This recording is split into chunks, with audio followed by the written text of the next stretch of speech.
Frères et sœurs en Jésus-Christ, soyez bénis dans le nom puissant de Jésus. Nous aimerions vous raconter un témoignage à laquelle véritablement l'Esprit de Dieu aussi pourra booster votre foi pour que véritablement vous puissiez accepter l'Évangile.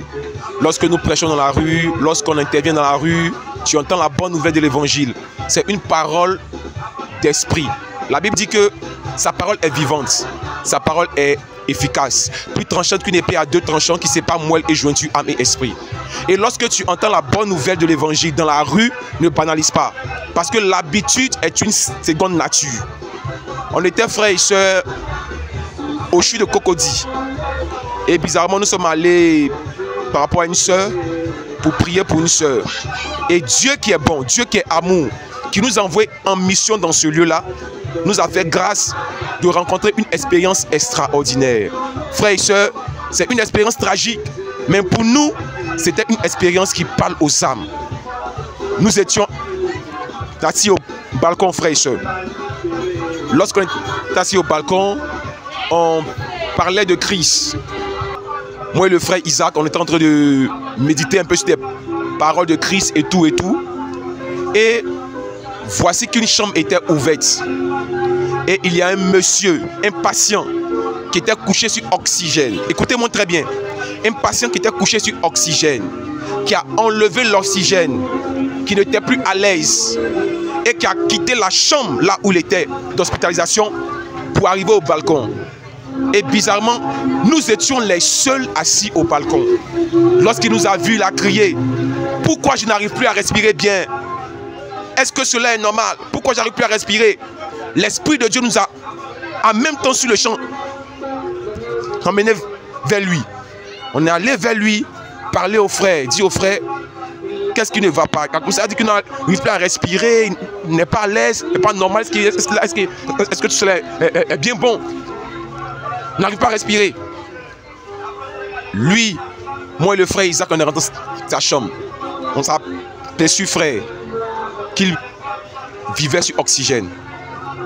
Il était hospitalisé et il était sur oxygène. Il a enlevé l'oxygène. Il n'arrivait plus à respirer, il n'était plus à l'aise. On l'a mis dans sa chambre, dans son lit.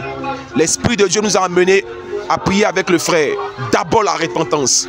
L'Esprit nous disait, demandez-lui de se repentir, qu'il confesse ses péchés. Alors automatiquement on a commencé à demander au frère, est-ce que tu as fait la paix avec Jésus? Est-ce que tu connais Jésus? Il a commencé à nous bafouer, à nous banaliser, que non, votre histoire de Dieu là, c'est pas la peine. Vous êtes là à tout moment, prier, à faire de Dieu. On a dit au frère, confesse avec nous les paroles que tu vas entendre. Confesse avec nous les paroles que tu vas entendre. Il dit non, non. Il a commencé à crier, banaliser tout. On dit frère, donne ta vie à Jésus s'il te plaît. Confesse avec nous ces paroles. Dis avec nous, Seigneur Jésus, tu me réponds de mes fautes. Dis avec nous. Le frère a commencé à jacasser, commencé à parler, nous insulter, nous bafouer, dire plusieurs choses à la fois. Alors, l'Esprit de Dieu nous a conduits à quitter la chambre. On a prié un peu pour le frère, même s'il ne voulait pas qu'on prie avec lui. On a prié un peu pour la chambre, on a prié pour lui. Et nous sommes quittés la chambre. On a quitté la chambre. 3 minutes après, je vous dis bien 3 minutes après. 3 minutes après, la chambre était fermée. Les médecins étaient rentrés dans la chambre. Les portes étaient entièrement fermées. Des hommes avec des gants, des blouses sont entrés dans la chambre. Et on entend des cris, on entend des pleurs. Le monsieur qui était sur oxygène, ce monsieur qui n'a pas accepté de se repentir, ce monsieur que Dieu a tant aimé pour le faire quitter la chambre, pour nous rencontrer sur le balcon, pour qu'on puisse lui témoigner de Jésus, afin qu'il puisse se repentir à quelques minutes de sa vie. Ce monsieur qui n'a pas accepté, ce monsieur a rendu l'âme. Ce monsieur est mort. Frères et sœurs, ce message est un grand message qui te rend conscient de quelque chose de vrai. Ce message qu'on témoigne aujourd'hui est un message qui te rend conscient de quelque chose de vrai. L'habitude est une seconde nature. À force peut-être d'être habitué à bafouer l'évangile, même aux heures de sa mort, même à la dernière minute de sa mort, Dieu nous a envoyés, étant présents dans ces lieux, au bon moment, au bon endroit, au bon instant, pour qu'on puisse lui annoncer Jésus, afin qu'il puisse se repentir, faire la paix avec Jésus, et qui sait, avoir le miracle de la guérison et est restauré. Mais ce frère n'a pas voulu entendre raison. Ce frère n'a pas voulu accepter Jésus dans son cœur.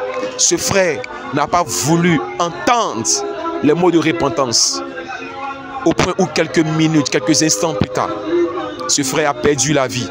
Il a rendu l'âme. Ses parents ont pleuré. Ses frères ont pleuré. Ce même frère était couché là, sans vie. Il ne bougeait plus. Et toi, frère? Et toi qui m'entends maintenant? Est-ce que tu peux accepter de donner ta vie à Jésus? Car les jours sont mauvais. On ne connaît ni l'heure ni le jour. Nul ne connaît ni l'heure ni le jour. L'instant précis, la minute précise, l'heure précise où tu peux rendre l'âme. Ça peut être maintenant. Est-ce que tu es prêt à accepter Jésus-Christ? Est-ce que tu es prêt à aller auprès du Père? Est-ce que tu es prêt à rendre compte de tout ce que tu as vécu sur la terre? Mon frère, est-ce que tu es prêt aujourd'hui à retourner là où tu viens et à rendre compte à notre Dieu Tout-Puissant? Nous sommes des missionnaires. Pour toi qui entends actuellement cette parole, cette expérience, qui est chrétien, qui œuvre aussi pour Dieu, sache que tu es un missionnaire. Et frère, nous étions en mission sans même le comprendre, sans même le savoir. On était allé pour une sœur, seulement pour une sœur. Mais Dieu, qui est le maître des temps et des circonstances, savait que ce jour précis, on va raconter une expérience extraordinaire qui va bouleverser notre vie, qui va encore nous amener à craindre encore plus Dieu. Parce que travailler pour Dieu, frère, n'est pas vain. Lorsque tu travailles pour Dieu, frère, tu travailles pour le royaume céleste. Et Dieu nous a mandatés sur cette terre pour accomplir des œuvres extraordinaires, afin que quiconque croit ne périsse point, mais qui ait la vie éternelle. Que Dieu vous bénisse pour ce message et que véritablement votre vie soit boostée au nom puissant de Jésus. Amen. Amen.